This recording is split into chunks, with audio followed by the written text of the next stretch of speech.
Last time here, I was at a cafe and there was like a brother, black guy. You know, men like to just, oh my God. Anyway, like starting to, like I went to the opposite table, so many tables after. I'm not here to mingle, I'm here to meet myself and date myself. So please, brother, thank you for acknowledging me, but thank you. I buy my own coffee and I spend my own time with myself, and I had an amazing time. Okay, solo traveling for us women over 50, it's a gift. It's a gift that we give to ourselves. It's the greatest self care that you can do for yourself, and it's freedom, peace, going toward yourself, going inward, um, rediscovering who you are as a woman, right? As you, not with all your titles, not a mom, a wife, a sister, whoever, the many titles that we wear. When you solo travel, it's the best way to meet yourself. It's the best way to rediscover your needs, your wants, your dreams, your everything. I don't know if you are like me, but when I was 40, I was like, I didn't know who I was. I knew that I was a wife, a mom. That was about it. My life revolved around my family, the people around me, right? And I didn't know what I wanted, what I needed. And there's something that came with there's a shift that happened when I turned 45. And then I went, and when I turned 50, baby, that was like superpower. That's why I don't know women that are afraid of aging, or are afraid of the wrinkle and the whatever, the gray hair. I embrace it. I embrace it 100,000%, because I never felt so free within myself since I turned 50. It's a superpower. It's like you are unapologetic about who you are. You are unapologetic about what you want, what you need, right? You are a better advocate for yourself, for your need, right? You are able to more ask for what you want, and don't be sorry about that, Don't apologize about what you need. Like I'm right now, solo traveling, I'm house sitting in Germany. Then after that, I'm gonna go to France and then Spain. And I'm married and I have two young adult kids. But this is a time for me to reconnect with me. Anyway, by the way, I'm Jace. I'm a solo traveler, married woman over 50. I want to show you that even at 50, you can travel the world on a budget. You can go after your dreams. You don't have to wait on anybody. You don't have to wait to win the lottery, right? And it's not just for the young and famous. So if you ever felt that, I don't know, that you feel like in prison, you feel stuck, you need space, you just need to breathe, you just need to be, you just need to, don't have to answer to anybody. Just listen to your inward need, and like you're craving space, some space, not just physical space, emotional space. You just need time to figure out things for yourself, what you want out of life. And mainly when we reach that age 50, we like, there must be more out of life. Number one for me is learn to trust yourself again.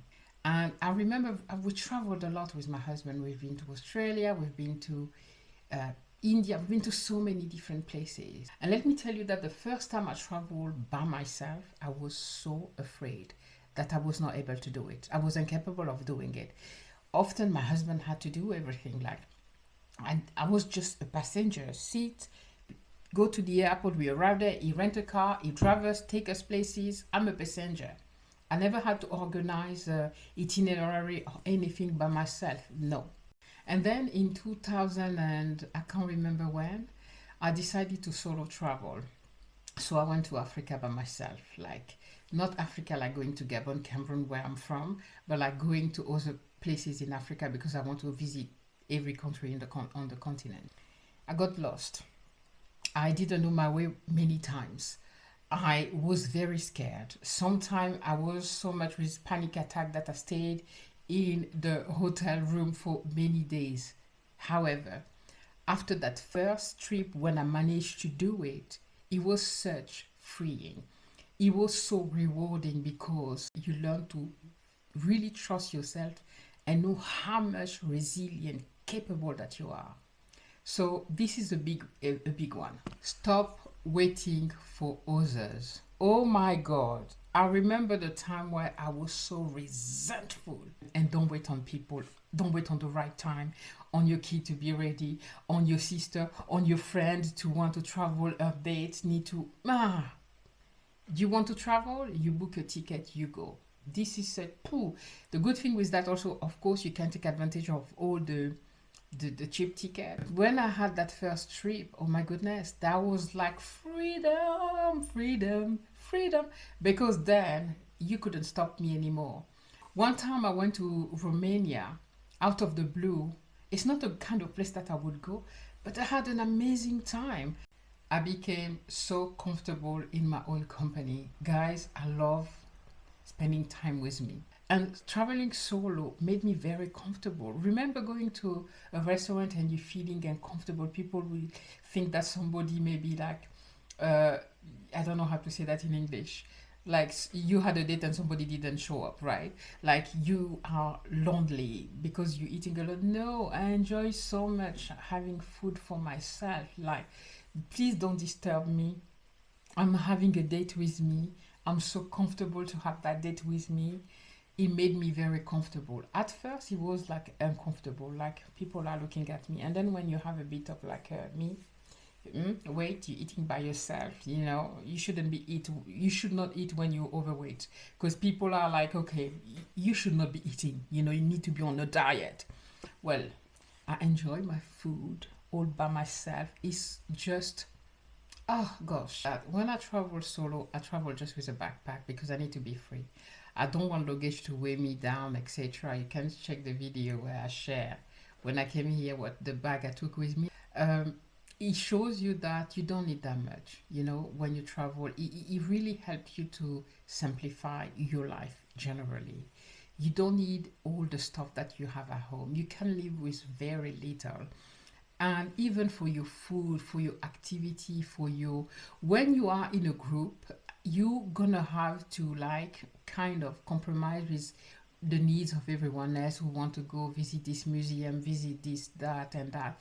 Not that it's a bad thing, but you kind of not obligated, but like you follow the group, right? You don't want to be the odd one or whatever.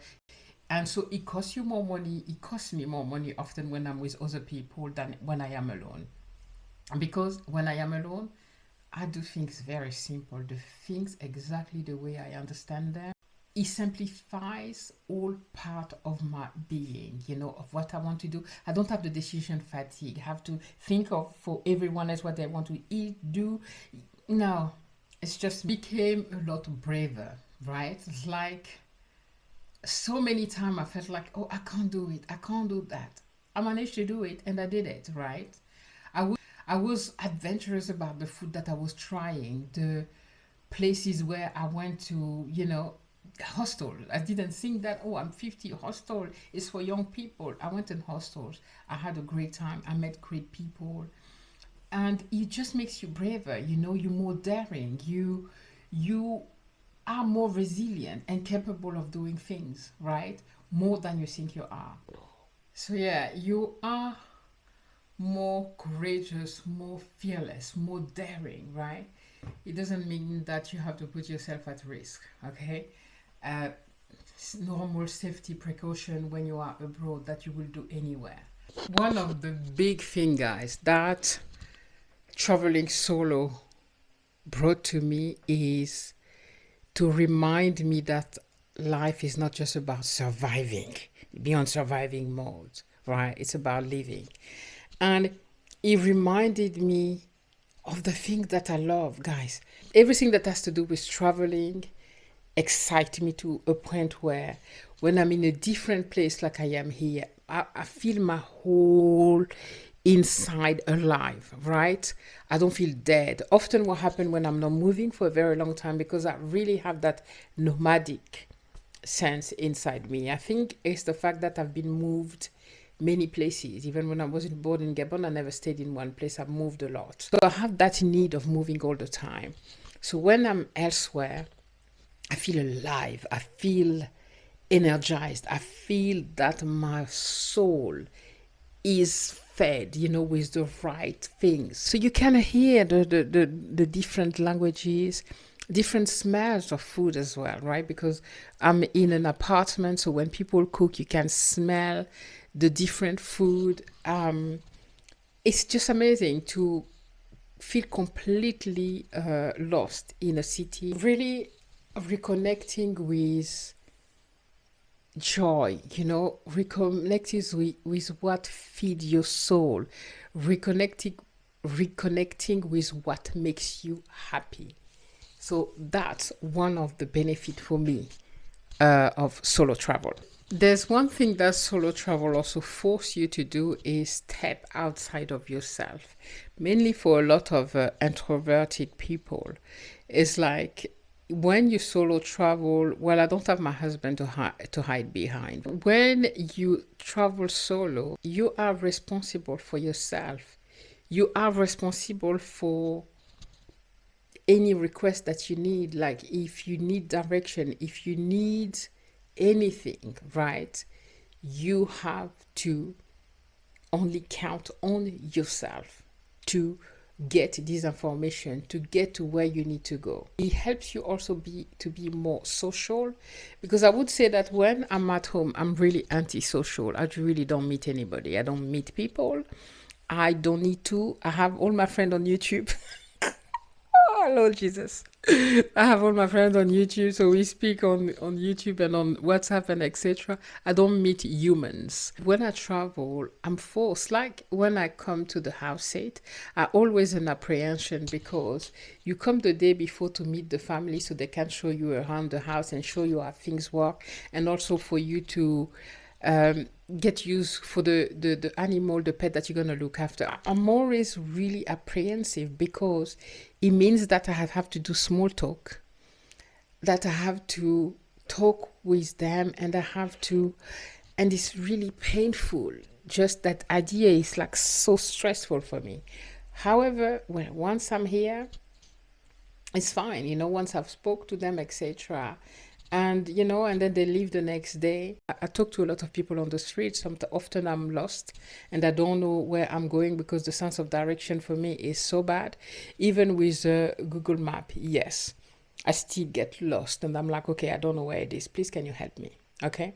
It forces you to talk to people and be more social, which is a good thing. It will make you more brave to go and talk to humans. Okay.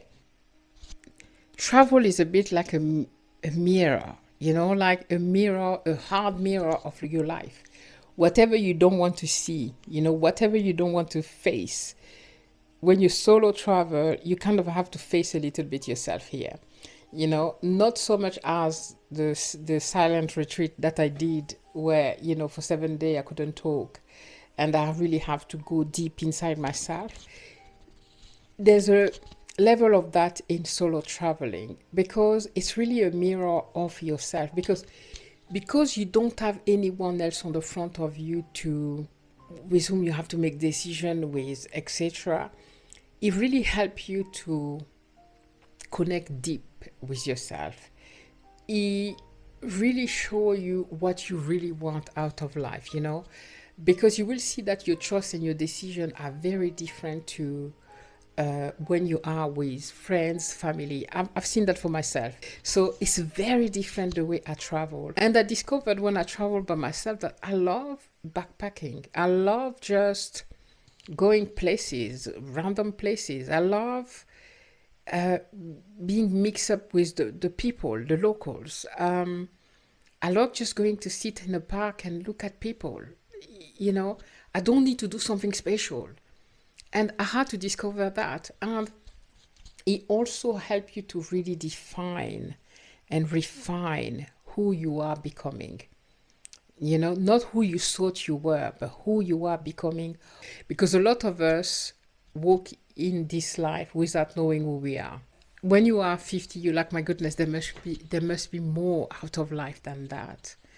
Well, you kind of learn that. You kind of learn what you want, what you truly want. And here's the thing is like, it shows you that it's never too late to do anything. But if traveling is something that you want to do, start small. Maybe you're an outdoorsy person. There's my friend Dora that's always outside and exploring a country and etc. I find that amazing. So start exploring your own country. And yes, start scared, but start. Okay, anyway, you will see that you'll survive and you're stronger than you think you are. And guys, which one of these 8 ways solo travel changed me that resonate the most with you? Tell me in the comment and share one of yours as well. Okay, let's just inspire each other. And I want to thank my 2 friends, Neo from the channel Nick and Neo, who are now living in Mexico. They left the US. They made a video about 8 ways Mexico changed them, and I just love that video. And then there's another friend of ours, Vicky, Aging on Your Own Term with Vicky, that they did not consult each other, and she was making a video about 8 ways she's aging on her own term or something like that. And then she's like challenged us to say we should all do a video like that, and I thought that was amazing.